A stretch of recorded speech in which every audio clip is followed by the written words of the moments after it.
ನಮಸ್ಕಾರ. ವೃಶ್ಚಿಕ ರಾಶಿಯವರಿಗೆ ಸ್ವಾಗತ. ನಿಮ್ಮ ಜೀವನದಲ್ಲಿ ಬಹುಶಃ ಒಂದು ದೊಡ್ಡ ಮಹತ್ವದ ಬದಲಾವಣೆ ಆಗ್ತಾ ಇದೆ.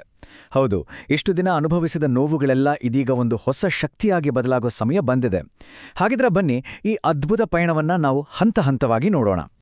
ಮೊದಲನೇದಾಗಿ ಈ ಒಂದು ಮಾತನ್ನ ಚೆನ್ನಾಗಿ ಅರ್ಥ ಮಾಡ್ಕೊಳ್ಳೋಣ. ಇದು ಶಿಕ್ಷೆ ಅಲ್ಲ, ಇದು ಕೇವಲ ಒಂದು ತರಬೇತಿ. ಅಂದ್ರೆ ನೀವು ಇಷ್ಟು ದಿನ ಅನುಭವಿಸಿದ ಪ್ರತಿಯೊಂದು ಕಷ್ಟ, ಪ್ರತಿಯೊಂದು ನೋವಿದೆಯಲ್ವಾ, ಅದು ನಿಮ್ಮನ್ನ ವೀಕ್ ಮಾಡಕ್ ಬಂದಿದ್ದಲ್ಲ. ಬದಲಾಗಿ ನಿಮ್ಮೊಳಗೆ ಅಡಗಿರುವ ಆ ನಿಜವಾದ ಶಕ್ತಿಯನ್ನ ಎಬ್ಬಿಸೋಕೊಟ್ಟ ಒಂದು ಟ್ರೈನಿಂಗ್ ಅಷ್ಟೇ. ಸರಿ, ಈ ಬದಲಾವಣೆಯನ್ನ ನಾವು 5 ಹಂತಗಳಲ್ಲಿ ನೋಡೋಣ.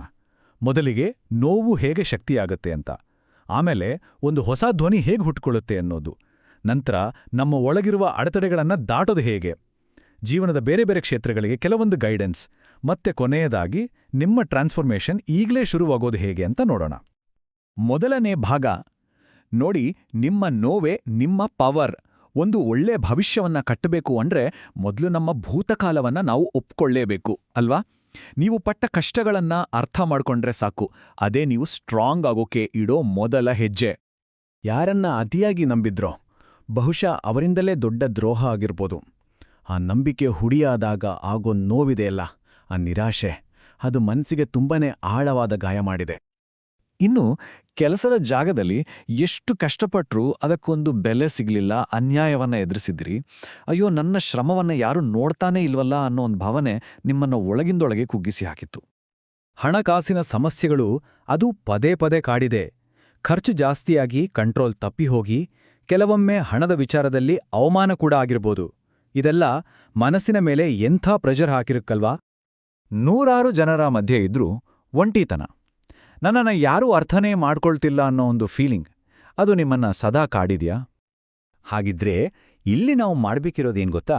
ನಮ್ಮ ನೋಡೋ ದೃಷ್ಟಿಯನ್ನೇ ಬದಲಾಯಿಸೋದು. ಅಂದ್ರೆ ನಡೆದ ಪ್ರತಿಯೊಂದು ದ್ರೋಹ, ಅನ್ಯಾಯ, ಅನುಭವಿಸಿದ ಒಂಟಿತನ, ಇದೆಲ್ಲವೂ ನಿಮ್ಮೊಳಗಿನ ಆ ನಿಜವಾದ ಶಕ್ತಿಯನ್ನ ಎಬ್ಬಿಸೋಕೆಂತಾನೆ ಡಿಸೈನ್ ಮಾಡಿದ ಪಾಠಗಳಷ್ಟೇ. ಸರಿ, ಪಾಸ್ಟ್ ಬಗ್ಗೆ ಮಾತಾಡಿದ್ದು ಸಾಕು. ಈಗ ಪ್ರೆಸೆಂಟ್ಗೆ ಬರೋಣ. ಯಾಕಂದ್ರೆ ಇಲ್ಲೊಂದು ಹೊಸ ಧ್ವನಿ ಹುಟ್ಕೊಳ್ತಾ ಇದೆ. ಸೂರ್ಯ, ಮಂಗಳ, ಬುಧ, ಶುಕ್ರ, ಈ ಗ್ರಹಗಳ ಒಂದು ಕಾಂಬಿನೇಷನ್ ಇದೆಯಲ್ಲ, ಅದು ನಿಮ್ಮೊಳಗೆ ಒಂದು ಜಬರ್ದಸ್ತಾದ ಬದಲಾವಣೆಯನ್ನು ತರ್ತಾ ಇದೆ. ಇಲ್ನೋಡಿ, ಈ ಬದಲಾವಣೆ ಎಷ್ಟು ಅದ್ಭುತವಾಗಿದೆ ಅಂತ. ಹಿಂದೆ ಹೇಗಿದ್ರಿ?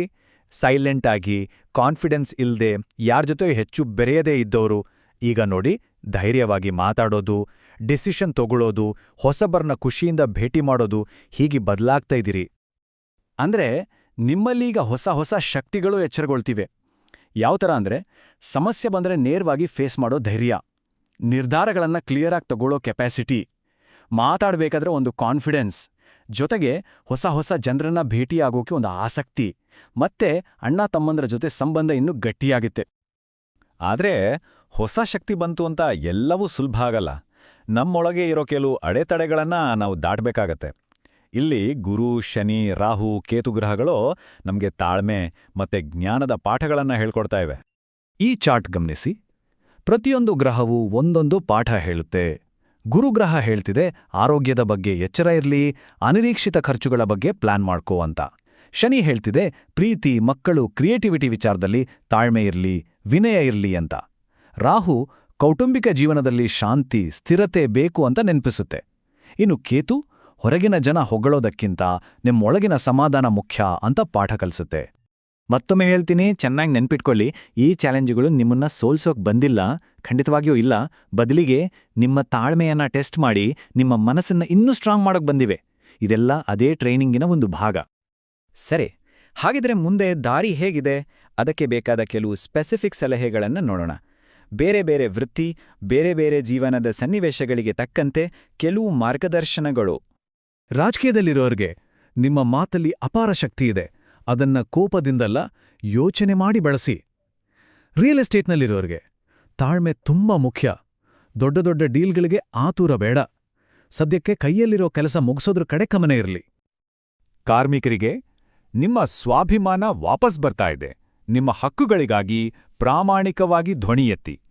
ಇನ್ನು ಕರಕುಶಲಕರ್ಮಿಗಳು, ನಿಮ್ಮ ಕಲೆಯನ್ನ 4 ಜನಕ್ಕೆ ತೋರಿಸಿ, ನಿಮ್ಮ ಕೆಲಸದ ಬಗ್ಗೆ ನೀವೇ ಮಾತಾಡಿ, ಹೊಸ ಹೊಸ ಕನೆಕ್ಷನ್ ಮಾಡ್ಕೊಳ್ಳಿ. ಇದೇ ಸಮಯ. ಸಣ್ಣಪುಟ್ಟ ಬಿಸ್ನೆಸ್ ಮಾಡೋರು ನಿಧಾನವಾದ್ರೂ ಪರವಾಗಿಲ್ಲ, ಸ್ಥಿರವಾದ ಬೆಳವಣಿಗೆಯತ್ತ ಗಮನ ಕೊಡಿ. ಕಸ್ಟಮರ್ ಜೊತೆ ನೀವು ಮಾತಾಡೋ ರೀತಿನೇ ನಿಮ್ಮ ಯಶಸ್ಸಿನ ಕೀಲಿ. ಕಲಾವಿದರಿಗೆ ಹೇಳೋದು, ತಾಳ್ಮೆ ಇರ್ಲಿ, ಚಿಕ್ಕ ಅವಕಾಶ ಸಿಕ್ಕರೂ ಅದನ್ನ ಪೂರ್ತಿ ಮನಸ್ಸಿನಿಂದ ಮಾಡಿ. ರೈತ ಬಾಂಧವರಿಗೆ ನಿಮ್ಮ ಅನುಭವವನ್ನ ನಂಬಿ, ನಿಮ್ಮ ಕುಟುಂಬದ ಸಪೋರ್ಟ್ ಇದೆಯಲ್ಲ, ಅದೇ ನಿಮಗೆ ದೊಡ್ಡ ಶಕ್ತಿ. ಇನ್ನು ಮದುವೆ ಆದವರಿಗೆ ಬರೀ ಮಾತಾಡೋದಷ್ಟೇ ಅಲ್ಲ, ಸಂಗಾತಿ ಹೇಳೋದನ್ನ ಕೇಳಿಸ್ಕೊಳ್ಳೋದ್ರಿಂದಲೇ ನಿಜವಾದ ಸಂಬಂಧ ಬೆಳೆಯೋದು. ಇದನ್ನ ಮರಿಬೇಡಿ. ವಿದ್ಯಾರ್ಥಿಗಳಿಗೆ ದಯವಿಟ್ಟು ಬೇರೆಯವರ ಜೊತೆ ಕಂಪೇರ್ ಮಾಡ್ಕೊಳ್ಳೋದನ್ನ ನಿಲ್ಲಿಸಿ. ನಿಮ್ಮ ದಾರಿ ನಿಮ್ಮದು, ಅದರ ಮೇಲೆ ಫೋಕಸ್ ಮಾಡಿ. ಪ್ರೀತಿಯಲ್ಲಿರೋರ್ಗೆ ಪ್ರಾಮಾಣಿಕವಾಗಿರಿ. ತಾಳ್ಮೆಯಿಂದ ಮಾತಾಡಿದ್ರೆ ಎಂಥ ತಪ್ಪು ತಿಳುವಳಿಕೆ ಕೂಡ ಸರಿ ಹೋಗುತ್ತೆ. ಸರಿ, ನಾವೀಗ ಕೊನೆಯ ಭಾಗಕ್ಕೆ ಬಂದಿದ್ದೇವೆ. ನಿಮ್ಮ ಟ್ರಾನ್ಸ್ಫಾರ್ಮೇಷನ್ ಅದು ಈಗಾಗಲೇ ಶುರುವಾಗಿದೆ. ಸೈಲೆನ್ಸ್ನಿಂದ ಪವರ್ಗೆ ನೀವು ಮಾಡ್ತಿರೋ ಈ ಪಯಣದಲ್ಲಿ ನಿಮಗೆ ಸಿಕ್ಕಿರೋ ಹೊಸ ಶಕ್ತಿಯನ್ನ ಅಪ್ಪಿಕೊಳ್ಳೋ ಟೈಮ್ ಇದು. ಒಂದು ವಿಷಯ ನೆನಪಿರಲಿ, ನೀವು ಸೈಲೆಂಟಾಗಿ ಮಾಡಿದ ಆ ಹೋರಾಟ ಇದೆಯಲ್ಲ, ಅದು ವೇಸ್ಟ್ ಆಗಿಲ್ಲ, ಖಂಡಿತ ಇಲ್ಲ. ಅದೇ ನಿಮ್ಮನ್ನ ಇವತ್ತು ಈ ಕ್ಷಣಕ್ಕೆ ತಂದು ನಿಲ್ಲಿಸಿದೆ. ನೀವು ಅನುಭವಿಸಿದ ಪ್ರತಿಯೊಂದು ನೋವಿಗೂ ಒಂದು ಅರ್ಥ ಇತ್ತು. ನಿಮ್ಮೊಳಗಿನ ಆ ಬೆಂಕಿ ಅದು ಮತ್ತೆ ಹೊತ್ತುಕೊಂಡಿದೆ. ಆ ಜ್ವಾಲೆ ಇದೆಯಲ್ಲ, ಅದೇ ನಿಮ್ಮನ್ನ ಮುಂದೆ ನುಗ್ಗಿಸ್ಕೊಂಡೋಗೋ ಪವರ್. ಅದನ್ನ ಯಾವತ್ತಿಗೂ ಆರೋಕೆ ಬಿಡಬೇಡಿ. ಕೊನೆಯದಾಗಿ ಒಂದು ಪ್ರಶ್ನೆ. ನಿಮ್ಮ ನೋವು ಈಗ ನಿಮ್ಮ ಶಕ್ತಿಯಾಗಿದೆ. ಹಾಗಿದ್ರೆ ಈ ಶಕ್ತಿಯನ್ನ ಹೇಗೆ ಬಳಸ್ತೀರಿ? ಇದರ ಬಗ್ಗೆ ಯೋಚನೆ ಮಾಡಿ. ಯಾಕಂದ್ರೆ ನಿಮ್ಮ ಜೀವನದ ಹೊಸ ಚಾಪ್ಟರ್ ಈಗ ಶುರುವಾಗಿದೆ.